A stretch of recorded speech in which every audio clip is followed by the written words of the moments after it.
ज़्यादा जगह दिखाई नहीं देती। तो उसको आप ऋतिक रोशन को देखें जोधा अकबर में, तो वो जो इमेज है, हम उनके वॉर्स जो उन्होंने लड़े, एक लव स्टोरी के बारे में जानते हैं, बड़ा लिमिटेड उतना जानते हैं हम।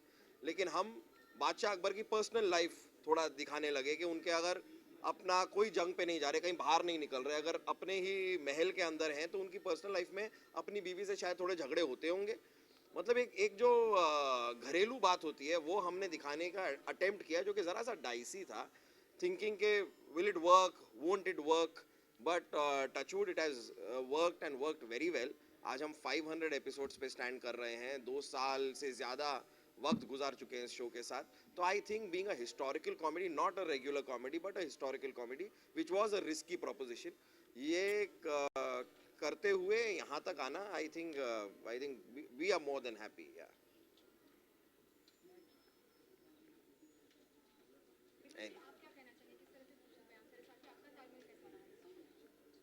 जैसे मैंने कहा कि हिस्टोरिकल कॉमेडी, और किको ने भी कहा कि हिस्टोरिकल कॉमेडी अटेम्प्ट करना ही बाय इटसेल्फ बहुत मुश्किल है, क्योंकि बहुत लिमिटेड स्कोप होता है। पर बीरबल एक ऐसा कैरेक्टर है जो हिस्ट्री में, अगर आप देखोगे कि जब भी आप बीरबल के बारे में सोचोगे तो कभी सीरियसनेस नहीं आती चेहरे पर। You will get a smile, you will think about what he is thinking. So there is a little naughtiness, there is a little wittiness to Birbal all the time. तो एक बहुत ही अच्छा अटेम्प्ट था by Big Magic to make something out of Birbal and make a comedy out of history. And हमने पूरी कोशिश की है। जब ये शो शुरू हुआ था तो किसी को नहीं पता था कि क्या होगा, हम will we be successful, will we not be successful, where will we go from your on. पर 500 एपिसोड्स कंप्लीट हुए and today we all live our characters. मतलब अगर आप कहीं भी सेट पर आएंगे और आपको ऐसा नहीं लगेगा कि हम कैरेक्टर्स नहीं हैं। और मैं क्या कहूँ, 500 एपिसोड तक मैंने अपनी मूछें बढ़ा ली है, बाकी सबकी शायद नकली है, मेरी खुद की असली है। ये मेरी खुद की मूछें आज तक, अभी कभी कभी मेकअप मैन भी कंफ्यूज हो जाता है, वो आकर मेरी मूछें खींचने लगता है, सर शूटिंग हो गया पैकअप खींच लो, तो मैं बोलना पड़ता है कि मेरी असली है भाई। So I've become so confident now that we are pulling this off and we will pull this off a long way ahead कि मैंने अपनी मूछें उगा ली। This is the confidence that I have on this. Tiku sir, बहुत सारे comedy show चल रहे हैं आजकल अपने टेलीविजन पे, जिनमें से आपका अकबर बीरबल भी है, कपिल का भी है, और उसके अलावा बहुत सारे शो जो आपने भी किए हैं। लेकिन आजकल हम देखते हैं कॉमेडी का जो स्तर है वो कहीं ना कहीं गिरता जा रहा है, उसके जो कंटेंट है वो काफ़ी नीचे जा रहे हैं। तो अकबर बीरबल के कंटेंट तो काफ़ी अच्छे रहे, तो बाकी लोगों के लिए आप क्या सलाह देना चाहेंगे जिससे वो कॉमेडी का स्तर एक अच्छे मुकाम तक जा सके? नहीं, पर ऐसा क्यों कह रहे हैं आप कुछ एग्जाम्पल देना चाहेंगे मुझे? आप कॉमेडी का स्तर क्यों नीचे जा रहा है? मतलब जितने शो सब टीवी चैनल पे या जहाँ पर भी आते हैं मैंने देखे हैं, या फिर कोई भाभी जी घर पे, मे आई कम इन मैडम, ये वो जितने शोज़ हैं, वो मेरे ख्याल से किसी भी तरीके से कॉमेडी का स्तर गिरता हुआ, आप द कपिल शर्मा शो है, जो शोज़ मैं कर रहा हूँ उनके लिए तो मैं कॉन्फिडेंटली कह सकता हूँ कि मैं तो बहुत प्राउड हूँ कि अकबर बीरबल का भी और द कपिल शर्मा शो का भी, ये दोनों शोज़ हर जनरेशन को केटर करते हैं, जो कि बहुत ज़रूरी है, ऐसा मेरा मानना है। मैं ये जानता हूँ कि कुछ शोज़ हैं जो हर जनरेशन को केटर नहीं करते, उनका ज़रा ऑडियंस, टारगेट ऑडियंस ज़रा सी अलग हो जाती है। वो हर इंसान का उनका कॉल, वो किस तरह क्या चीज़ बनाना चाहते हैं। लेकिन मैं खुद पर्सनली जो काम करता हूँ, मेरे लिए बहुत ज़रूरी है कि जो काम मैं करूँ 8 साल के लड़के से लेकर 80 साल के भी देख सकें उस शो को, ये मेरे लिए बहुत ज़रूरी है। तो मेरे ख्याल से 2 शो जो मैं अभी कर रहा हूँ वो उसी प्रकार के शो हैं, और मैं तो वही करता रहूँगा। अदरवाइज़ भी मुझे नहीं लगता कि मतलब ये जो आप बात कह रहे हैं वो कुछ सालों पहले और ज़्यादा एप्लीकेबल होती। अभी स्तर इतना बुरा नहीं है, अभी ठीक है। मैं भी इतने सालों से टेलीविज़न कर रहा हूँ, मुझे तो लगता है कि comedy is making it space now.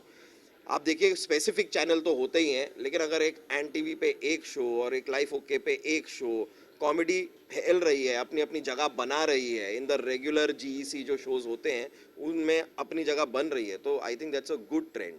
हाँ, क्योंकि एक दौर था जब कॉमेडी सिर्फ सब चैनल्स पे आती थी। जैसे एक साराभाई वर्सेस साराभाई खिचड़ी भी स्टार प्लस और लाइफ ओके पे आता था, और फिर फैमिली नंबर 1 भी एक सोनी पे आता था, और बीच में वो ट्रेंड आया कि ये सारे शोज बंद हो गए ऑन अ नॉर्मल चैनल। तो सिर्फ एक ही चैनल था सब टीवी जो कॉमेडी बनाता था, उसके अलावा बाकी चैनल्स पे कॉमेडी बंद हो गई थी। फिर बिग मैजिक आया who started doing the genre of comedy again. Now comedy is growing because now every channel has a comedy show and it's coming back. So ये तो अच्छा दौर है, थोड़ा हम लोग और कमा सकते हैं।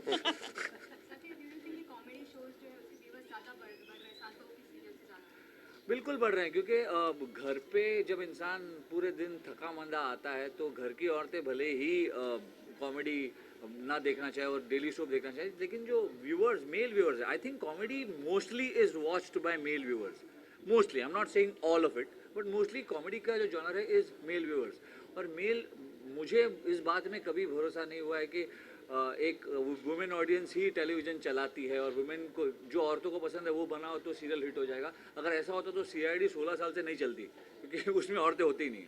So basically I feel it's a mix, you give audience a mix of comedy, you give audience a mix of Rona Dhona, and you give a audience a mix of thrillers and detectives. So it has to be an overall package. Comedy का दौर रहा है, रहेगा और हमेशा से चलता आया है, so it will never go out. Actually जो शो था काफ़ी सक्सेसफुल और आपका भी शो काफ़ी सक्सेसफुल है, वो जो शो था वो फिल्म में बना, तो आप क्या बड़े पर्दे पर ये लाना चाहेंगे? क्यों नहीं, तो चाहेंगे ले आइए। बिल्कुल। और अकबर बिल्कुल any producer listening, big magic, film बनानी है, बिग मैजिक। और हमें ही कास्ट कीजिएगा। That's more important. 500 एपिसोड्स पूरे हुए, उसके लिए व्यूअर्स को क्या कहना चाहेंगे? वो तो हम कह ही चुके हैं, और कुछ आप पूछना चाहेंगे? वो तो हम व्यूअर्स से, तो व्यूअर्स को यही कहना चाहेंगे कि शो को आपने इतना प्यार दिया है, आगे भी देते रहिए। एंड हमने एक बहुत पॉजिटिव तरीके से इस शो को रखते हैं। हम जेन्युइनली आपको बता रहे हैं कि हम जब शूट करते हैं हम बहुत केयरफुल भी रहते हैं कि हम क्या बात बोल रहे हैं, किसे बोल रहे हैं, कितना हमें बोलना चाहिए। हम हर चीज़ में उतना कंट्रोल मेंटेन करते हैं in terms of the writers also, from the channel, from us actors. हम बहुत रिस्पॉन्सिबिलिटी के साथ ये शो बनाते हैं कि हम किसी भी गलत बात के ऊपर एम्फेसिस ना दें। हर एपिसोड का एंड देखिए एक बहुत प्यारे और अच्छे और करेक्ट मैसेज के साथ हर एपिसोड एंड होता है। हम 16वीं सदी का ये शो कर रहे हैं। थोड़ी सी हमारी रिस्ट्रिक्शंस होती हैं कि हम आज के दौर के कुछ मुद्दे या आज के इश्यूज़, लेकिन हम जितना हो सके इश्यूज़ को लेकर 16वीं सदी में ब्लेंड करके उन्हें उस समय का दिखाकर भी हम वो बनाते हैं। तो मेरे ख्याल से बहुत ही पॉजिटिव शो है। आप हंसते भी हैं, साथ साथ में एक अच्छा मैसेज आप एपिसोड के एंड में लेकर जाते हैं। तो इससे बेहतर चीज़ नहीं हो सकती। अगर मैं तो एडवाइस, मतलब मैं तो चाहूँगा कि माएँ अपने बच्चों को कहें कि भाई देखो अकबर बीरबल, कुछ ना कुछ सीखने को ही मिल रहा है आपको। Thank you.